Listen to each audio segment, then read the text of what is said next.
Hi everybody, Allan Ward here from Contar Media, and in today's video I want to talk to you about passwords in your financial advice business. Now, if your business is like mine, you will need a lot of passwords. Quite simply, when I think of my financial advice business, I have passwords for all the major investment managers, fund managers that I use, all the major insurance companies, my licensees website. I have login for that. Training, I have 2 logins for that. My websites, different logins for those as well. Email addresses, different logins and passwords for those. So there's a lot to remember. And the important thing is that we're dealing with very confidential information in terms of our clients and their investment balances, their insurance policies and so on. And look, you need good passwords, and I think we all know that. And I find it interesting in this day and age of cloud computing, where financial advisors, sometimes that I speak with, are really concerned about how secure their remote storage is. So whether that's saved through their CRM or their licensee, their financial planning software, a lot of that data is stored in the cloud somewhere. So advisors are really interested in how secure all that is. Yet those same advisors in many cases actually have a really weak password structure in their own businesses. And so whilst they're looking at externally and what if someone hacked into this financial planning software and got my client details, probably the bigger threat is within their own businesses. So we all know when it comes to passwords that there's the ideal, and certainly a few years ago I would look at the ideal and think, well, yeah, that's great, but how practical is that? And look, the ideal, if you Google this and have a look at what makes up a good password, what you're going to find is that, look, good passwords have a combination of generally uppercase and lowercase letters. They'll have numbers and they'll have symbols. So look across the top row of your computer keyboard and your dollar symbols, your percentages, your stars, brackets, those sorts of things. So a combination of those different elements is much harder to hack than a password that's your pet's name with a number after or something like that.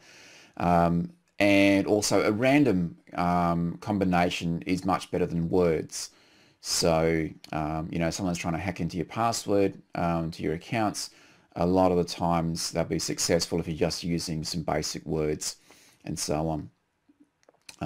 So certainly, look, the problem is how do you remember these passwords?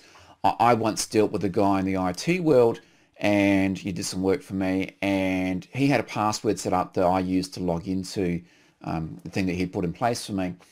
And what I soon realized was actually he used that same password for everything. And I mean everything. All his personal business and business passwords, they were all the same. Other clients that had web stuff set up with this guy, it was the same password. So it wasn't particularly secure. It was all words, so all letters. And I think of the weakest link example. If someone hacked into his system and got hold of that one password, then potentially they had access to everyone that person dealt with, and that's not good. We all know that. Now, so we all know the importance of having good passwords, but in reality we don't. And in reality, it's the age-old question of, well, how do I store these passwords? Businesses I've dealt with in the past, look, most commonly have a document of some sort. I've seen people use the notes option within Outlook. I've seen people use things like Evernote and put their passwords in there. I've seen commonly the good old Word document that's saved on a server somewhere, on a hard drive somewhere, and it's got all the login and password details on it. So that's all fine, but the issue to consider is the weakest link. I'll tell you the story. A friend of mine years and years ago, their house got broken into, and it was interesting. They'd locked all the doors. It was quite a secure house, but when they actually found out how the people broke into their house, it was the weakest link. Quite simply, they had I think it was a bathroom window that wasn't shut properly, And so the thieves, jimmied that open and got into the house that way. So it doesn't matter how secure your network is, your work environment is, and so on. It's only as secure as the weakest link. So here's an example. Some businesses that I've been into, their computers don't lock automatically or have a lock screen after a period of inactivity. So potentially their staff are going home at night, not turning off their computers, and the computers aren't locking. So if I broke into your business, I don't even have to log into that computer. It's already open. That's your weakest link. What about computers that don't actually require a login? So again, I break into your business, even though your computer's shut down, I can boot it up. It doesn't ask for a login, and I can get into your system straight away that way. What about personal devices? And this is a really interesting one, because for me, for many years, I prided myself on having the business stuff really secure. And then I realized, well, hang on a minute. I can access my business emails through my iPhone. What security have I got on there? So again, I made sure that it was password protected.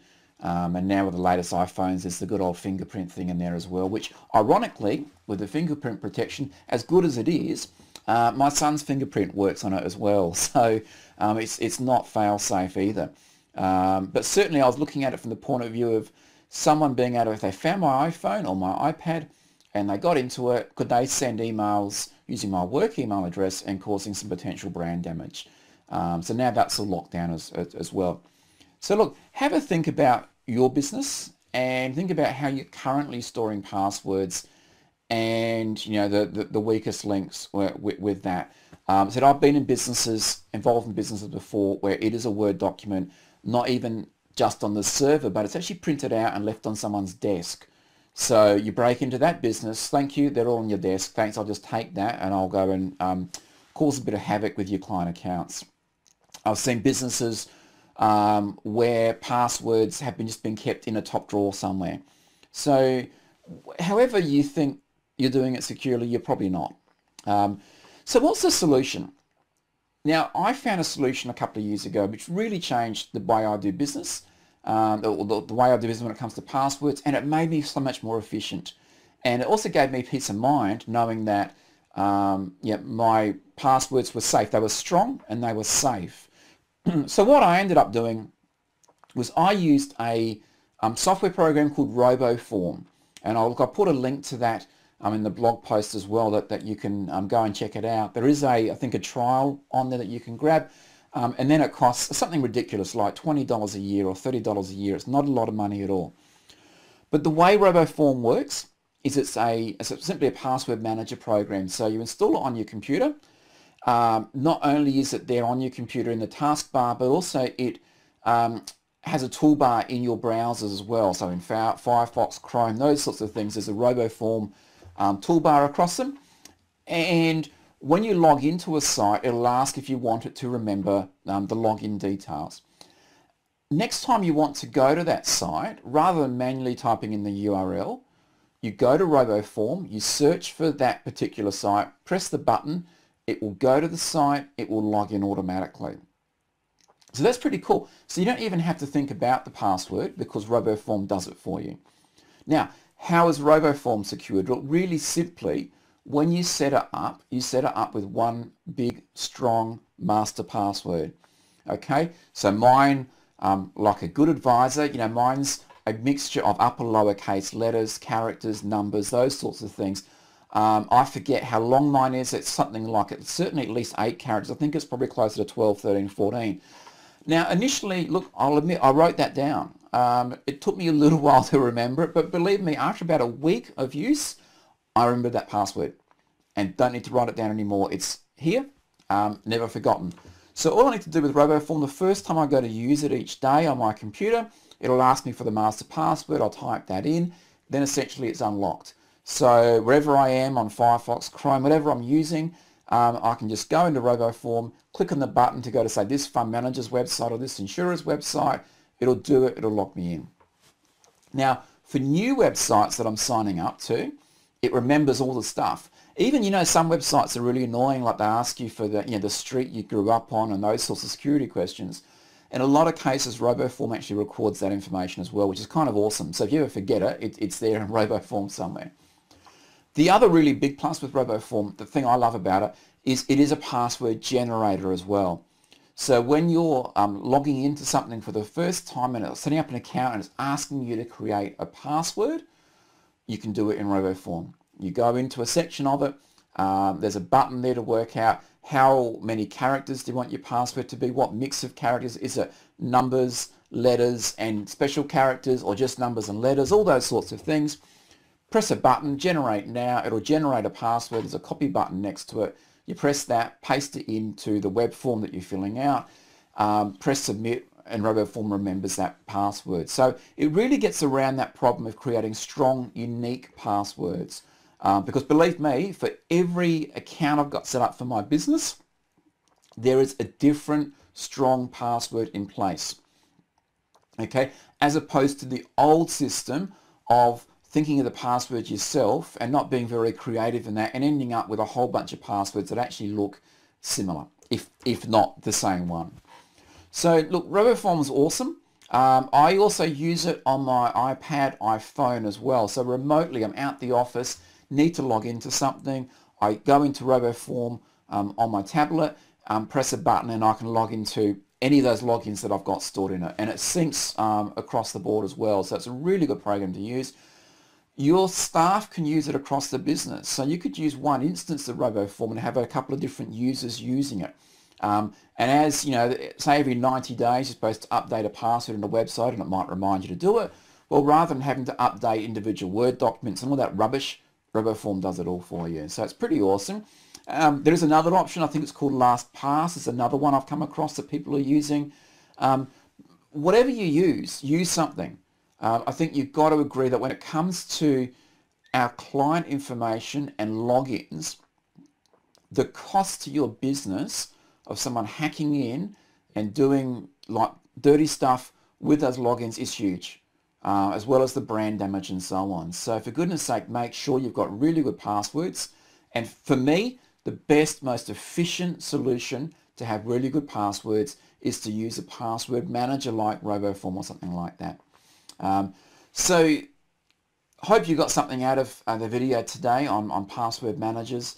Feel free to leave a comment below, whether you're watching this on YouTube or on the actual blog post at contarmedia.com. Leave a comment, let me know what you think. Leave any questions you've got about passwords. Just don't ask me for my personal passwords, of course. And we can go from there. Don't forget also, if you're watching on YouTube, you can head across to Contar Media to our subscribe page, and we'll put a link up for that. And you're able to subscribe and receive our guide on internet marketing resources. So all the tools that I use, and Roboform is one of those. We've got a whole guide full of those that you can download and start getting more efficient in your business when it comes to online marketing. So head across Contar Media, subscribe, and you'll get instant access to that guide on some digital marketing tools that will help you in your business. Look, at Contar Media, we help financial advisors primarily use digital marketing to attract and retain new clients. So if that's the sort of thing you're looking at, look around our blog, but also please get in touch. Love to talk about how we can help you in your financial advice business with your marketing. Thanks for watching. Until next time, I'm Allan Ward. Thank you.